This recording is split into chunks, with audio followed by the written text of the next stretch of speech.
आप सभी delivery boys और राइडर्स के संघर्ष के नतीजे अब आने लगे हैं। और गुड न्यूज यह है कि केंद्र सरकार की मिनिस्ट्री ऑफ लेबर ने आप सबके लिए ड्राफ्ट सोशल सिक्योरिटी रूल्स अब जारी कर दिए हैं। ये रूल्स आप सबकी सोशल सिक्योरिटी को सुनिश्चित करने में मील का पत्थर साबित होंगे। मैं केंद्र सरकार की इस पहल का स्वागत करता हूं।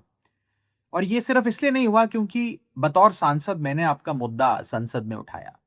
ये इसलिए भी हुआ क्योंकि आप सब ने अपनी आवाज बुलंद करी। शायद इन प्लेटफॉर्म्स ने, कंपनीज ने आपकी आवाज नहीं सुनी, लेकिन सरकार ने सुनी, जिसका स्वागत होना चाहिए। ये रूल्स आपकी जिंदगी को कैसे बेहतर करने जा रहे हैं, मैं सरल भाषा में आपको समझाना चाहता हूं। पहली चीज, आपको कानून की आंखों में अब रिकॉग्नाइज किया जाएगा, आपको पहचान दी जाएगी। अब ये कंपनियां आपको इंडिपेंडेंट कॉन्ट्रैक्टर कह के, पार्ट टाइमर कह के या मिसक्रिएंट कह के आपसे पल्ला नहीं झाड़ सकती। आपको बतौर वर्कर एक पहचान मिलेगी। दूसरी चीज, यदि आप किसी एक प्लेटफॉर्म के साथ साल में 90 दिन या एक से ज्यादा प्लेटफॉर्म्स के साथ साल में 120 दिन काम करते हैं, तो आप सोशल सिक्योरिटी के हकदार हो जाएंगे, एलिजिबल हो जाएंगे। तीसरी चीज जो होने जा रही है वो ये है कि आपका पंजीकरण होगा, रजिस्ट्रेशन होगा और सरकारी पोर्टल पर होगा, जिसके चलते आपको एक यूनिवर्सल अकाउंट नंबर मिलेगा और एक डिजिटल आईडी कार्ड मिलेगा, आपको एक सरकारी पहचान मिलेगी। आपको एक कंपनी एक सीक्रेटिव एल्गोरिथम के पीछे छुपकर आपको मिटा नहीं सकती, आपको आपकी आइडेंटिटी को रिमूव नहीं कर सकती। चौथी चीज जो होने जा रही है वो ये है कि अब ये कंपनियां लीगली बाउंड होंगी तमाम वर्कर्स को रजिस्टर करने के लिए, ये डेटा सरकार से शेयर करने के लिए और हर 3 महीने में इस डेटा को अपडेट करने के लिए। अब कोई बहाने नहीं, कोई एक्सक्यूजेज नहीं, कोई ये कहकर that we are just a tech platform कहकर कोई कंपनी अपनी जिम्मेदारी से भाग नहीं सकती। और अब आपको एक पहचान मिलेगी, जिसके चलते पांचवी चीज जो होने जा रही है वो ये है कि आप सबके लिए एक सोशल सिक्योरिटी फंड बनाया जा रहा है। ये सोशल सिक्योरिटी फंड में कंपनियां, ये प्लेटफॉर्म्स जो हैं, इनको अपनी आमदनी का एक परसेंटेज उसमें जमा करना होगा और ये फंड आपकी सामाजिक सुरक्षा पे खर्च होगा। ये कोई चैरिटी नहीं है, ये कोई सीएसआर नहीं है, ये कोई बहाना नहीं है, ये एक स्टैट्यूटरी रिक्वायरमेंट है, कानूनी जिम्मेदारी है।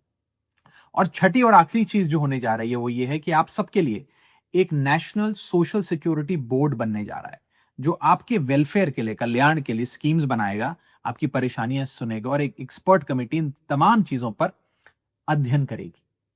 ये जब 6 चीजें होती हैं तो ये दरवाजा खोल देती हैं आपकी सोशल सिक्योरिटी के लिए। सोशल सिक्योरिटी जैसे आपकी accident insurance, health insurance, life insurance, minimum wages, maternity और हेल्थ बेनिफिट्स, पेंशन और ओल्ड एज बेनिफिट्स, और साथ ही साथ ऑक्यूपेशनल सेफ्टी नॉर्म्स।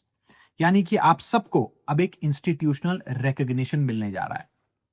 मैं आप सबको invisible wheels of the Indian economy कहता हूं, लेकिन ये प्लेटफॉर्म्स, ये कंपनियां शायद आपको मिसक्रिएंट्स कहती है, उपद्रवी कहती। और जब मैंने आप सबकी आवाज उठाई तो इन प्लेटफॉर्म्स में, कंपनीज में बैठे कुछ लोगों ने मुझ पर पर्सनल अटैक्स करे, मेरे परिवार पर निजी हमले करे।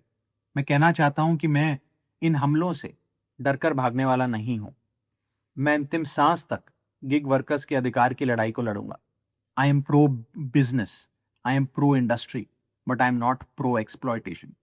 संसद में सबसे ज्यादा शायद मैंने इनोवेशन, स्टार्टअप और एंटरप्रेन्योरशिप की बात रखी होगी, लेकिन एक्सप्लॉयटेशन का समर्थन मैं कतई नहीं कर सकता, क्योंकि सुरक्षा कोई नारा नहीं है, सम्मान कोई एहसान नहीं है और सोशल सिक्योरिटी कोई दान नहीं है। मैं अंत में आप सब गिग वर्कर्स को यह कहना चाहता हूं कि रख हौसला, वो मंजर भी आएगा, प्यासे के पास चलकर खुद समुंदर भी आएगा। थक कर मत बैठ जाना ओ मंजिल के मुसाफिर, मंजिल भी मिलेगी और मिलने का मजा भी आएगा।